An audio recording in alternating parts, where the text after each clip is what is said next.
मैं उन्हें सबसे पहले एक पुराने मंदिर की छत पर देखता हूँ। दो छोटे दिल, चिन्नू और मीनू है। शाम की रोशनी टूटे हुए पत्थर पर पिघलती है, घंटियां धीरे से हिलती हैं और शहर की गूंज एक फुसफुसाहट में बदल जाती है। यह उनकी दुनिया है, उनका घर, उनका वादा। बादल आसमान के किनारों पर मुट्ठी की तरह इकट्ठे होते हैं। हवा का मिजाज बदलता है, धीमा, जरूरी, लगभग एक चेतावनी की तरह। मैं चिन्नू को पास आते हुए देखता हूँ, बेचैन, हवा में तूफान को पढ़ते हुए। मीनू स्थिर रहती है, पंख घोंसले के ऊपर एक शांत शेल्टर बनाते हुए। दो अंडे, ब्रेव होने के दो कारण। पहली बूंद गिरती है, फिर हजार। तूफान एक दहाड़ की तरह आता है, बारिश की चादरें, बिजली रात को चीरती हुई, फियर को आसमान में तराशती हुई।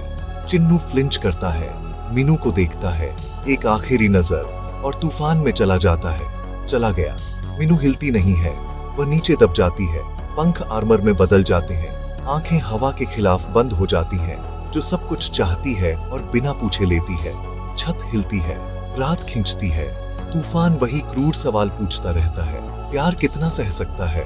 घंटे सालों जैसे लगते हैं, लेकिन उस चीख के अंदर कहीं एक शांति है। मीनू की धड़कन प्रार्थना की तरह स्थिर। घंटियां अब गुस्से में पकड़ने के लिए एक रिदम बन जाती है। इन सब के बावजूद वह रहती है, क्योंकि कभी कभी रहना ही सबसे ब्रेव फ्लाइट होती है। और फिर खामोशी।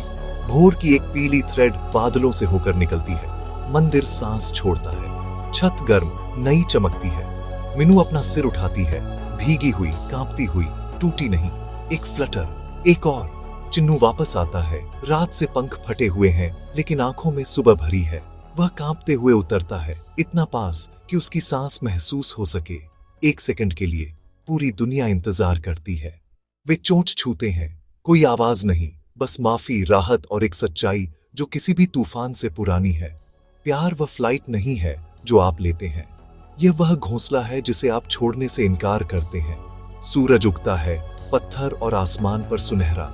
दो कबूतर, एक कहानी, तूफान बनाम त्याग, और आज प्यार जीतता है।